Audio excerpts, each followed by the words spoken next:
Convention of materiality को समझाने के लिए मैं आपको एक छोटा सा एग्जांपल देती हूँ। Just take an example, that means जैसे सपोज आपके पास आप एक बिजनेस कर रहे हो, ठीक है, आपका पास स्टेशनरी का भी काम होगा, उसमें आपका कुछ पेपर वेस्ट भी होगा, ठीक है ना, होगा ना पेपर, आपका कुछ अच्छे से कुछ काम करते हो, तो आपने क्या किया, उस वेस्ट पेपर को इकट्ठे करने के लिए आपने एक बास्केट खरीद ली है, ठीक है। अब according to the accounting principle कि इसे स्थायी संपत्ति मानना चाहिए और इस पर डेप्रिसिएशन का भी आपको प्रोविजन करना चाहिए, प्रोविजन फॉर डेप्रिसिएशन, ठीक है भाई, अकाउंटिंग प्रिंसिपल के हिसाब से तो यही करना चाहिए। पर क्या करना है कि इस आइटम पर खर्च की गई राशि, या जो आपने टोकरी खरीदी है, जो बास्केट खरीदी है, उस पर जो आपने पैसा खर्च किया है वो बहुत नॉमिनल टाइप का है, नगण्य मात्र होने के कारण उसे जो अकाउंटेंट है उसे उस वर्ष का खर्चा मान सकता है कि उसी टाइम के लिए आपने खरीदी है, ठीक है, उस टाइम का एक खर्चा मान लिया जिस वर्ष आपने वो बास्केट खरीदी थी, और उसे आयगत व्यय यानी कि रेवेन्यू एक्सपेंडिचर के समान वो व्यवहारित कर सकता है, ठीक है। अब अगर ये कंडीशन ऐसी हो जाती है कि जैसे कोई आइटम है, उसका जो उस आइटम को खरीदने पर जो खर्चा किया है अगर बहुत ही नॉमिनल है, यह किस पर डिपेंड करेगा, मतलब कितना नॉमिनल है वो, कितना अगर नगण्य प्रकृति का है कि बहुत माइन्यूट है, ठीक है, तो वह क्या व्यवसाय के आकार और प्रकृति पर निर्भर करता है कि size of a business and nature of a business. क्या अगर बिजनेस ही बहुत छोटा सा है तो हो सकता है कि वो उसके लिए इंपॉर्टेंट रखता हो, पर अगर आपका बहुत बड़ा बिजनेस है तो this is a little bit, ठीक है, छोटा ही है, एक बहुत छोटा खर्चा है। तो क्या करना है कि एक आइटम जो कि व्यवसाय के लिए महत्वपूर्ण मानी गई है वह दूसरे व्यवसाय के आकार और प्रकृति को ध्यान में रखते हुए नगण्य समझी जा सकती है। इस प्रकार महत्वपूर्णता संबंधी अवधारणा किसी संस्था के सही एवं उचित आधार पर फाइनेंशियल स्टेटमेंट बनाने के लिए ही महत्वपूर्ण है। तो ब्रीफ में क्या हुआ कन्वेंशन ऑफ मटेरियलिटी, बस आपको ये ध्यान में रखना है कि which is important according to the accountant, he should उसको एंट्री उन्हीं चीजों के लिए करना चाहिए, he should written down that only those items which is materialistic. फालतू की चीजों को उसको एंट्री नहीं करनी चाहिए कि अगर आपका, और इसमें सबसे मेन बात जो निकल के आई वो क्या है, nature and the size of a business. If you have containing with a big business, अगर आपका व्यवसाय बहुत बड़ा है, नेचर ऑफ अ बिजनेस अच्छा है, तो इस तरह के छोटे मोटे खर्चे आप उसको छोड़ सकते हैं, ठीक है। मटेरियलिस्टिक होना चाहिए, जो काम की चीजें हैं, मटेरियलिस्टिक इन द सेंस जो आपकी काम की चीजें आप उन्हीं से ध्यान रखो, फालतू की चीजों से आप ध्यान नहीं रखोगे, ठीक है।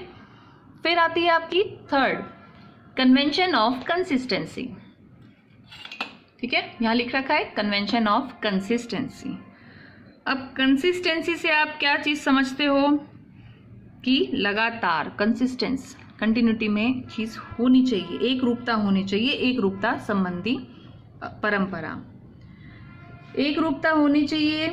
कैसे होनी चाहिए कि that some accounting policies must be followed by for similar items over the year. If you are following a policy तो you should consistence with that policy over for few years. आपको उसी पॉलिसी को follow करना चाहिए, ऐसा नहीं कि आप बार बार हर साल अपनी जो अकाउंटिंग पॉलिसी है वो चेंज कर दोगे according to your need.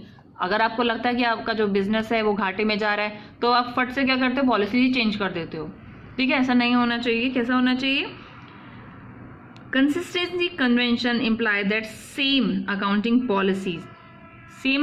Policies आपको फॉलो करनी है फॉर सिमिलर आइटम, एक जैसे आइटम्स के लिए ही, ओवर द ईयर्स, ठीक है, so that more meaningful inter period comparison can be made.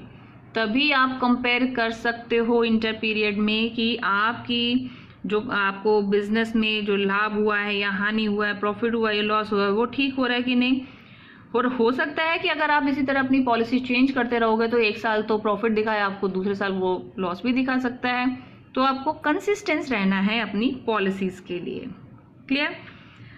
Suppose if the income statement for current accounting period shows higher earning then the preceding accounting period, ठीक है, अगर लगता है कि इनकम स्टेटमेंट आपकी current accounting period के लिए ज़्यादा आपकी अर्जन क्षमता, हायर अर्निंग दिखा रही है आपके पिछले साल की कंपैरिजन में, तो user may confidently conclude that business operation have been more profitable assuming that 3 there is no change in accounting policies.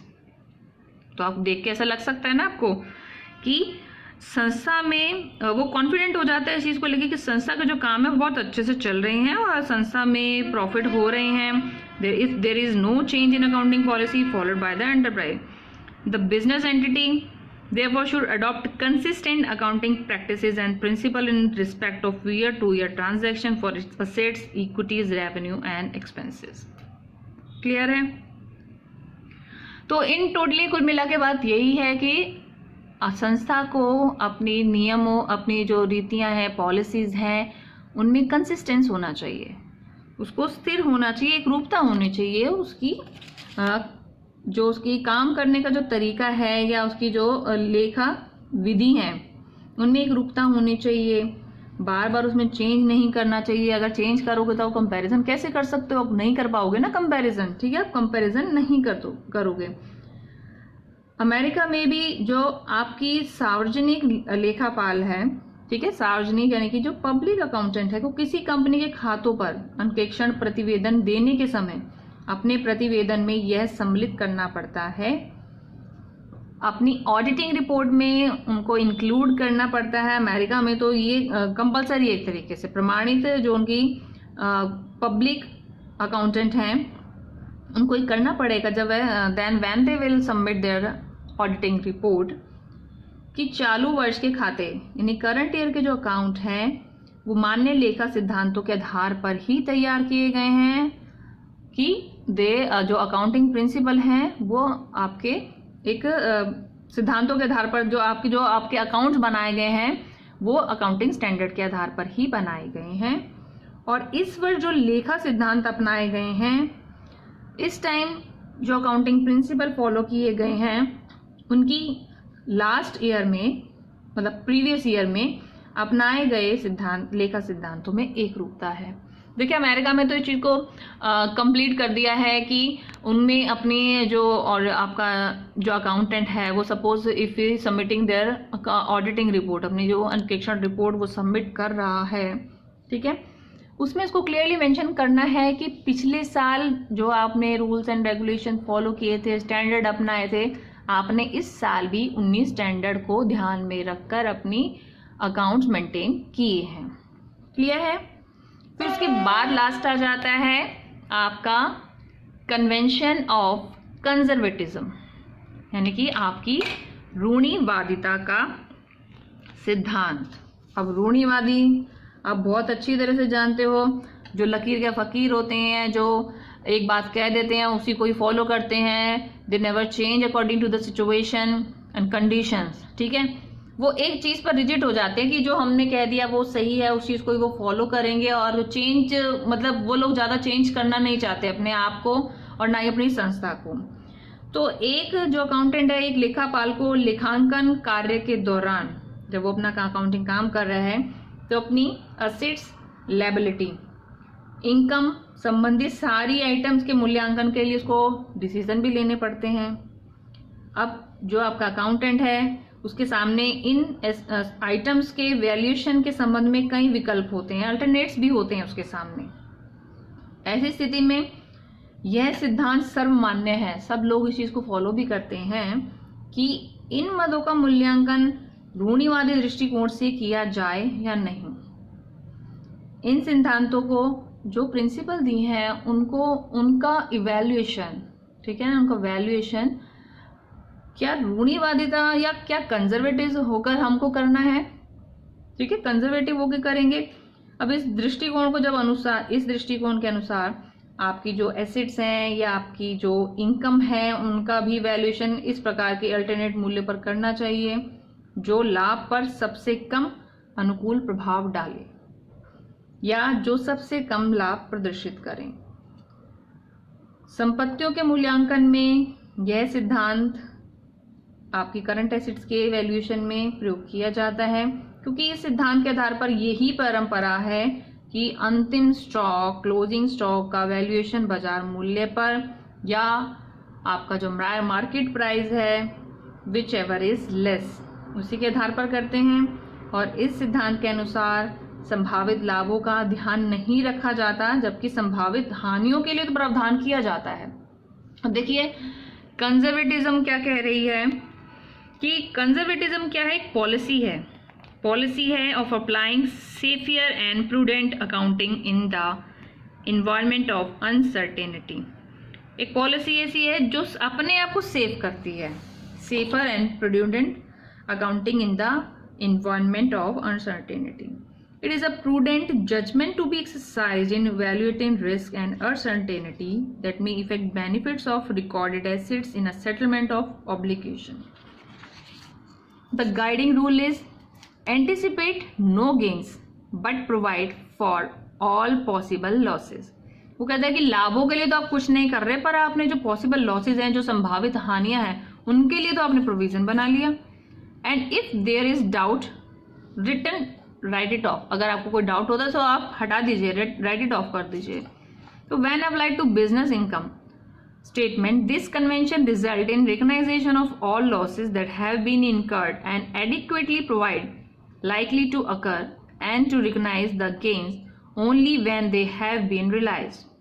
According to this convention, care should be taken in valuing the current assets like stock, which should be valued at lower of the cost or market price. If the value of a stock has gone down in the market, it should be written down to the extent of reduction in value, but no writes up should be followed if the market shows up upward trend, unless the goods are sold and the gains are actually realized. The convention of conservatism is based on plea that the understatement of earning and assets is less dangerous and misleading that they are overstatement. ठीक है, तो convention conservatism की क्या बताती है आपको इन totally, कि आपको कई बार संस्था में कुछ संपत्तियों के मूल्यांकन के लिए निर्णय लेने होते हैं। ठीक है, अब क्योंकि जो अकाउंटेंट है उसके पास बहुत सारे अल्टरनेट भी हैं, तो इस स्थिति में वो क्या वही मानेगा, इस स्थिति में यह सिद्धांत सर्वमान्य है, यही सिद्धांत सर्वमान्य है कि इन मदों का जो मूल्यांकन है वो रूढ़िवादी दृष्टिकोण से किया जाए। और रूढ़िवादी जो दृष्टिकोण है, जो कन्वर्जेटिज्म कन्वेंशन है, वो कहती है कि आपकी संपत्तियां, एसेट्स और आपकी जो इनकम है उनका वैल्यूएशन इस प्रकार से अल्टरनेट प्राइसेस पर करना चाहिए जो लाभ पर सबसे कम प्रभाव डाले। ठीक है, दैट मीन्स आपको अपने मतलब का काम करना है। टोटली ये बात है कुल मिला के कि जिससे आपके प्रॉफिट पर एडवर्स इफेक्ट कम से कम पड़े और जो सबसे कम लाभ प्रदर्शित करे। लाभ पर सबसे अनुकूल प्रभाव भी डालना है और सबसे कम लाभ प्रदर्शित करें। करंट एसेट्स के वैल्यूएशन में प्रयोग करना है और इसका यही परंपरा है कि regarding to the stock whichever is less, closing stock का जो वैल्यूएशन है आप मार्केट प्राइस पे करोगे या फिर उसकी कॉस्ट प्राइस पे करोगे। तो which ever is less in both, दोनों तरह की लागतों पे जो सबसे कम होगा उसी पे किया जाएगा और इसमें लाभों को ध्यान में नहीं रखा जाता, जबकि आपकी लॉसेस के लिए प्रोविजन जरूर बनाया जाता है। तो these are the 4 types of convention. ये थी आपकी accounting convention, convention of disclosure, materiality, consistency, conservatism. Disclosure में सारी की सारी चीजें आपको बतानी पड़ेंगी किन से संबंधित है, विच इज डायरेक्टली और indirectly relate to the business parties. Materialistic, आपको जो मेन आइटम है उनकी ही आपको अकाउंटिंग करनी है, फालतू की चीज़ों को आपको इसमें नहीं रखना है। Materiality, it's up to the nature and the size of the business. अगर आपका बिजनेस बड़ा है तो यू कैन लीव, आप छोड़ सकते हो ऐसे छोटी मोटी आइटम्स को। कंसिस्टेंसी, कि आपकी जो पॉलिसीज है उसमें एक रूपता होनी चाहिए, सिंगल आप एक ही पॉलिसी को फॉलो करोगे तभी आपके जो आपके कंपैरिजन है वो किया जा सकता है सेम ईयर के लिए या प्रीसीडिंग ईयर या आपका जो लास्ट प्रीवियस ईयर गया होगा। ठीक है, और लास्ट कन्वेंशन ऑफ कंजर्वेटिज्म कि आपको सिर्फ अपने मतलब का काम ध्यान में रखना है, लाभों के लिए प्रोविजन नहीं बनाना जबकि हानियों के लिए बनाओगे। एसेट्स 2-3 चीज़ें बता दी इसमें जो आपकी स्टॉक के लिए हैं। आप क्लोजिंग स्टॉक का जब वैल्यूएशन करोगे, वैल्यूएशन में आप विच एवर इज लेस, आपकी जो मार्केट कॉस्ट है या आपकी जो एक्चुअल कॉस्ट है, ठीक है, दोनों में से जो कम होगा, कॉस्ट प्राइस या मार्केट प्राइस में जो दोनों में से कम होगा आप उसको लोगे। और आपको मूल्यांकन के लिए जो आपने जो निर्णय लेने हैं वो उस आधार पर किए जाएंगे जो आपके बिजनेस पर अनुकूल प्रभाव डालें, लाभ पर सबसे कम अनुकूल प्रभाव डालें और जो सबसे कम लाभ प्रदर्शित करें। क्लियर है? Thank you.